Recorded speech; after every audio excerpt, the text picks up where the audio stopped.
বিসমিল্লাহির রহমানির রহিম। প্রিয় বাংলাদেশ, প্রিয় দেশবাসী, ভাই ও বোনেরা, আজকের এই অনুষ্ঠানের সম্মানিত সভাপতি জনাব মির্জা ফখরুল ইসলাম আলমগীর, মঞ্চে উপস্থিত নেতৃবৃন্দ, সামনে উপস্থিত আমার প্রিয় সহকর্মীবৃন্দ, আসসালামু আলাইকুম। বাংলাদেশের বীর ছাত্র জনতা, নারী, শিশু, কৃষক, শ্রমিক, সকল শ্রেণী পেশার মানুষ, সর্বস্তরের জনগণ বিশ্বকে দেখিয়ে দিয়েছে বাংলাদেশের জনগণ বন্দুকের সামনে বুক পেতে দিতে রাজি, তবুও তারা স্বৈর শাসনকে মেনে নিতে রাজি নয়। বাংলাদেশের সবচেয়ে জনপ্রিয় গণতান্ত্রিক রাজনৈতিক দল বিএনপির পক্ষ থেকে বাংলাদেশের গণতন্ত্রকামী বীর জনগণকে জানাই আন্তর্জাতিক গণতন্ত্র দিবসের সংগ্রামী শুভেচ্ছা। প্রিয় ভাই বোনেরা, গণতন্ত্র প্রতিষ্ঠার সংগ্রামে শহীদ মৃত্যুবরণ করেছেন যারা, আহত হয়েছেন যারা, হাত পা চোখ হারিয়ে চিরতরে পঙ্গুত্ব বরণ করেছেন, দেশের গণতান্ত্রিকামী জনগণ আজীবন তাদের এই আত্মত্যাগ এবং অবদান শ্রদ্ধার সঙ্গে স্মরণ করবেন। হতাহতদের প্রতিটি পরিবারের প্রতি অবশ্যই রাষ্ট্র তার যথাযথ দায়িত্ব পালন করবে বলে আমরা বিশ্বাস করি। লাখো শহীদের বিনিময়ে অর্জিত স্বাধীন গণতান্ত্রিক বাংলাদেশের রাষ্ট্র, রাজনীতি, শাসন প্রশাসন হওয়ার কথা ছিল government of the people, by the people, for the people. অথচ গত 15 বছর বাংলাদেশে মাফিয়া শাসন চালু করা হয়েছিল। দেশে বিদেশে পলাতক স্বৈরাচার বিনা ভোটের সেই সরকারের পরিচয় হয়ে উঠেছিল government of the mafia, by the mafia, for the mafia. প্রিয় দেশবাসী, এই মাফিয়া চক্র দেশকে সর্বক্ষেত্রে ভঙ্গুর করে দিয়েছিল।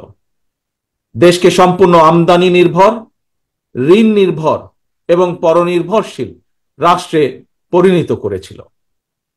মাফিয়া চক্র দেশের ব্যাংকগুলোকে পর্যন্ত দেউলিয়া করে দিয়েছিল।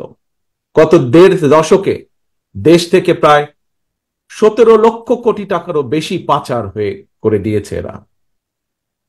5ই আগস্টের পতিত স্বৈরাচারের বেপরোয়া দুর্নীতি আর লুটপাটের কারণে বাংলাদেশের বৈদেশিক ঋণ বর্তমানে $100 বিলিয়ন বেশি ছাড়িয়েছে।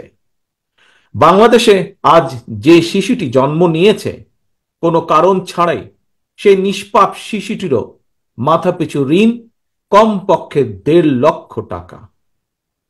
প্রিয় ভাই বোনেরা, মাফিয়া চক্র দেশকে শুধু অর্থনৈতিকভাবেই ভঙ্গুর করে দেয়নি, দেশের আর্থ সামাজিক সাংস্কৃতিক এবং রাজনৈতিক রীতিনীতিকেও ধ্বংস করে দিয়েছে। প্রতিটি সাংবিধানিক এবং বিধিবদ্ধ প্রতিষ্ঠান অকার্যকর করে ফেলা হয়েছিল। খোদ বিচার বিভাগকেই ফ্যাসিবাদের সূতিকাগারে পরিণত করা হয়েছিল। একটি রাষ্ট্র কতটা সভ্য এবং গণতান্ত্রিক সেটি দেশের আইন শৃঙ্খলা বাহিনীর আচরণে স্পষ্ট হয়ে ওঠে। কিন্তু মাফিয়া চক্র দলীয় স্বার্থে ব্যবহার করতে গিয়ে দেশের আইন শৃঙ্খলা বাহিনীকেও সম্পূর্ণ বিপর্যস্ত করে দিয়েছে। গণতন্ত্রকামী প্রিয় ভাই ও বোনেরা, অন্যায়, অনিয়ম আর অরাজকতার বিরুদ্ধে গণবিস্ফোরণে মাফিয়া চক্রের প্রধান দেশ ছেড়ে পালানোর পর দেশে মাফিয়া শাসন শোষণের অবসান ঘটেছে। পতিত স্বৈরাচারের পলায়নের মধ্যে দিয়ে একটি গণতান্ত্রিক মানবিক বাংলাদেশ গড়ার পথে প্রধান বাধা হয়তো দূর হয়েছে, তবে বাধা দূর হলেও মাফিয়া চক্রের রেখে যাওয়া 15 বছরের জঞ্জাল কিন্তু এখনো দূর হয়নি। এই জঞ্জালকে দূর করে জনগণের, বাংলাদেশের জনগণের ভোটে জনগণের কাছে জবাবদিহিমূলক একটি গণতান্ত্রিক সরকার প্রতিষ্ঠার লক্ষ্যে অন্তর্বর্তীকালীন বর্তমান সরকার কাজ করছে। তবে মাফিয়া চক্রের প্রধান দেশ ছেড়ে পালালেও মাফিয়া চক্রের বেনিফিশিয়ারি অপশক্তি প্রশাসনের ভেতরে থেকে কিংবা রাজনীতির ছদ্মবরণে অন্তর্বর্তীকালীন সরকারকে চ্যালেঞ্জ ছুড়ে দেওয়ার অপচেষ্টা কিন্তু অব্যাহত রেখেছে। প্রিয় দেশবাসী, ভাই ও বোনেরা, বর্তমান অন্তর্বর্তীকালীন সরকার হাজারো শহীদের রক্তের বিনিময়ে লক্ষ কোটি জনতার গণ অভ্যুত্থানের ফসল। এই সরকারের কোনো কোনো কার্যক্রম সকলের কাছে হয়তো সাফল্য হিসাবে বিবেচিত নাও হতে পারে, কিন্তু এটি আমাদের প্রত্যেককে মনে রাখতে হবে, এই সরকারের ব্যর্থতা আমাদের সকলের ব্যর্থতা, বাংলাদেশের পক্ষের গণতান্ত্রিকামী জনগণের ব্যর্থতা। সুতরাং এই অন্তর্বর্তীকালীন সরকারকে কোনোভাবেই ব্যর্থ হতে দেওয়া যাবে না। দেশে বিদেশে থেকে নানা রকমের উস্কানিতেও জনগণ অন্তর্বর্তীকালীন সরকারকে ব্যর্থ হতে দেবে না। তবে অন্তর্বর্তীকালীন সরকার যাতে নিজেরাই নিজেদের ব্যর্থতার কারণ না হয়ে দাঁড়ায়, সে ব্যাপারে তাদেরকেও সতর্ক থাকতে হবে। বাংলাদেশ কিংবা যে কোনো দেশেই গণ অভ্যুত্থানের মাধ্যমে গঠিত সরকার অবশ্যই জনগণের সরকার। তাই জনগণ অন্তর্বর্তীকালীন সরকারের প্রতি সহযোগিতা অব্যাহত রেখেছে, রাখবে। তবে কোনো এক পর্যায়ে অন্তর্বর্তীকালীন সরকারের জবাবদিহিতাও কিন্তু নির্বাচিত সংসদের মাধ্যমেই নিশ্চিত করা হয়। সুতরাং জনগণের রাজনৈতিক ক্ষমতায়নের মাধ্যমে একটি নির্বাচিত সংসদ এবং সরকার প্রতিষ্ঠায় অন্তর্বর্তীকালীন সরকারের সকল সংস্কার কার্যক্রমের প্রথম এবং প্রধান টার্গেট হওয়া জরুরি। এজন্যই আমরা মনে করি অগ্রাধিকার ভিত্তিতে জনগণের ভোটে নির্বাচিত প্রতিনিধিদের দ্বারা জবাবদিহিমূলক সরকার এবং সংসদ প্রতিষ্ঠার লক্ষ্যকে সামনে রেখেই সংস্কার কার্যক্রম এগিয়ে নেওয়া দরকার। কারণ জনগণের রাজনৈতিক ক্ষমতায়ন ছাড়া সংস্কার কার্যক্রমে প্রক্রিয়ায় জনগণের সরাসরি সম্পৃক্ততা ছাড়া উন্নয়ন, গণতন্ত্র কিংবা সংস্কার কোনোটিই টেকসই এবং কার্যকর হয় না। একটি অবাধ, সুষ্ঠু এবং নিরপেক্ষ নির্বাচনের মাধ্যমে প্রতিটি ভোটারের ভোট প্রদানের অধিকার নিশ্চিত করে ভোটারদের কাঙ্ক্ষিত প্রতিনিধি নির্বাচন করার অধিকার প্রতিষ্ঠার মাধ্যমেই জনগণের রাজনৈতিক ক্ষমতায়ন নিশ্চিত করা সম্ভব। এবং সেই লক্ষ্যে বিশেষ করে নির্বাচন কমিশন, জনপ্রশাসনের সংস্কার এবং আইন শৃঙ্খলা বাহিনীকে সক্ষম এবং উপযুক্ত করে তুলতে হবে। অগ্রাধিকার ভিত্তিতে পদক্ষেপ নিতে হবে। অন্তর্বর্তীকালীন সরকার ইতিমধ্যেই বেশ কিছু ক্ষেত্রে সংস্কার কার্যক্রম হাতে নিয়েছে। তবে আমরা মনে করি অন্তর্বর্তীকালীন সরকার এজেন্ডা সেটিং এর ক্ষেত্রে অগ্রাধিকার ভিত্তি নির্ধারণ করতে না পারলে গণ অভ্যুত্থানের সাফল্য ব্যাহত করতে ষড়যন্ত্রকারী নানা চক্র সুযোগ গ্রহণ করতে পারে এবং এরই ভিতর এর কিছু কিছু আলামত আমরা দেখতে পাচ্ছি। প্রিয় দেশবাসী, এবারের গণ অভ্যুত্থানের চরিত্র অতীতের যে কোনো গণ অভ্যুত্থানের চেয়ে ব্যতিক্রম। কেন ব্যতিক্রম? কারণ পলাতক স্বৈরাচারের অবৈধ শাসনকালে সকল গণতান্ত্রিক অধিকার, মানবাধিকার হারিয়ে জনগণ পরাধীনতার শৃঙ্খলে আবদ্ধ হয়ে পড়েছিল। এমনকি হুমকির সম্মুখীন ছিল দেশের স্বাধীনতা ও সার্বভৌমত্ব। তাই এবারের গণ অভ্যুত্থানের মধ্যে দিয়ে কেবল মানুষের অধিকারই প্রতিষ্ঠিত হয়নি, দেশের স্বাধীনতা সার্বভৌমত্ব রক্ষা পেয়েছে। দেশ এবং জনগণ এখন স্বাধীন। গুম, খুন, অপহরণ আর বিভীষিকাময় আয়নাঘরের আতঙ্ক মুক্ত।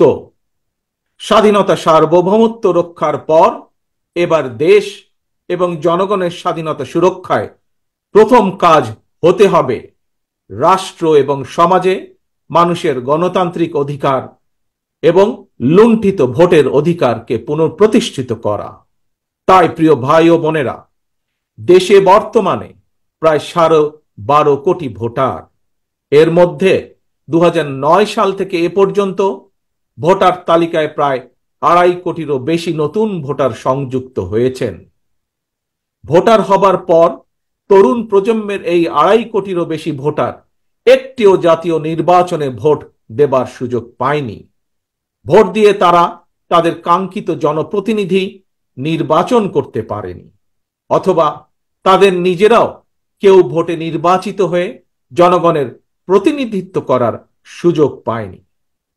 বিএনপি বিশ্বাস করে, বিএনপি মনে করে দেশের জনশক্তির অর্ধেক নারী এবং তারুণ্যের এই বৃহৎ অংশকে রাজনৈতিক অংশীদারিত্বের বাইরে রেখে একটি বৈষম্যহীন মানবিক রাষ্ট্র গঠন সম্ভব নয়। সংবিধান কিংবা প্রবিধানে যাই থাকুক, জনগণের রাজনৈতিক এবং অর্থনৈতিক ক্ষমতা নিশ্চিত করা না গেলে, সংস্কার প্রক্রিয়ায় জনগণকে সম্পৃক্ত করা না গেলে শেষ পর্যন্ত কোনো সংস্কার কার্যক্রমেরই কার্যকরী ফল পাওয়া যাবে না।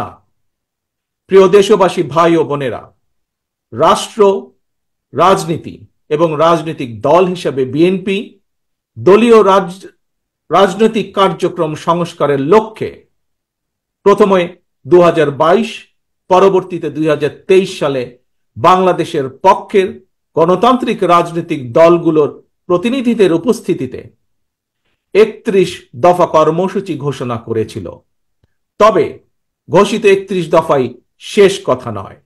বিএনপি মনে করে রাষ্ট্র কিংবা রাজনীতি সকল ক্ষেত্রেই সংস্কার কার্যক্রম একটি ধারাবাহিক এবং চলমান প্রক্রিয়া। সুতরাং রাষ্ট্র এবং রাজনীতি সংস্কারে বিএনপি ঘোষিত 31 দফা সংস্কার কর্মসূচির আরো প্রয়োজনীয় পরিবর্তন পরিমার্জনকেও বিএনপি স্বাগত জানায়। এমনকি কেউ যদি মনে করেন একটি উন্নত এবং নিরাপদ বাংলাদেশের জন্য আরো নতুন রাজনৈতিক দলের প্রয়োজন রয়েছে, তাতেও দোষের কিছু নেই। কারণ শেষ পর্যন্ত জনগণই চূড়ান্ত সিদ্ধান্ত নেবে। জনগণ কাকে সমর্থন জানাবে কিংবা কাকে সমর্থন দেবে না, এটি তাদেরই চূড়ান্ত বিষয়। এ কারণেই বিএনপি বরাবর জনগণের ভোটের অধিকারের উপর জোর দিয়েছে। বিএনপি মনে করে একমাত্র অবাধ, সুষ্ঠু নির্বাচনের মাধ্যমেই রাষ্ট্র, রাজনীতি এবং রাজনৈতিক বন্দোবস্তের সঙ্গে জনগণের প্রত্যক্ষ অংশদারিত্ব তৈরি হয়। গণতান্ত্রিক আমি প্রিয় ভাই ও বোনেরা, গণ অভ্যুত্থান কিংবা সংস্কার কার্যক্রম নিয়ে রাজনীতির মাঠে নানা রকম কথা হচ্ছে। গণতান্ত্রিক রাজনীতিতে এটি একটি স্বাভাবিক এবং গ্রহণযোগ্য রীতি। প্রত্যেকেই তাদের নিজ নিজ দৃষ্টিভঙ্গি প্রকাশ করবেন, এটিই স্বাভাবিক। এই নিয়ে বিচলিত হওয়ার কোনোই কিছু নেই। একজন রাজনৈতিক কর্মী হিসাবে আমি বিশ্বাস করি ফৌজদারি অপরাধের বিচার যেমন বিচারিক আদালতে হয়, ঠিক তেমনি রাজনৈতিক কর্মকাণ্ড কিংবা রাজনৈতিক আচরণের বিচার হয় জনগণের আদালতে। আমি আগেও বলেছি, আজ আবারও আপনাদের সামনে বলতে চাই, ক্ষমতার পরিবর্তন মানে শুধু রাষ্ট্র ক্ষমতার হাত বদল নয়। ক্ষমতার পরিবর্তন মানে রাষ্ট্র এবং রাজনীতির গুণগত পরিবর্তন। তাই প্রতিটি রাজনৈতিক নেতাকর্মীর মনে রাখা প্রয়োজন, রাজনীতির গুণ পরিবর্তনের জন্য রাজনৈতিক দলের নেতাকর্মীদের আচার আচরণেও গুণগত পরিবর্তন জরুরি। সুতরাং আমার আহ্বান, কোনো প্রলোভন কিংবা উস্কানিতে বিভ্রান্ত না হয়ে জ্ঞানভিত্তিক রাষ্ট্র এবং সমাজের নেতৃত্ব দানের জন্য নিজেদেরকে প্রস্তুত করুন। গণতন্ত্রকে আমি প্রিয় ভাই ও বোনেরা, হাজারো শহীদের রক্ত স্নাত এই রাজপথে আজ আপনাদের এই স্বতঃস্ফূর্ত উপস্থিতির অর্থ জনগণের কাঙ্ক্ষিত বৈষম্যহীন বাংলাদেশ গড়ার এই যাত্রা পথে বাংলাদেশের পক্ষের শক্তিকে আরো কিছু পথ পাড়ি দিতে হবে। তবে সেই পথ অবশ্যই নয় সন্ত্রাস, সংঘর্ষ, প্রতিশোধ কিংবা প্রতিহিংসার, বরং সেই পথ হবে ধৈর্য, সহনশীলতা এবং সমঝোতার। প্রিয় ভাই বোনেরা, সবশেষে বলতে চাই, সংস্কার কার্যক্রমের পথ ধরে নির্বাচনী রোড ম্যাপে উঠবে আমাদের প্রিয় বাংলাদেশ।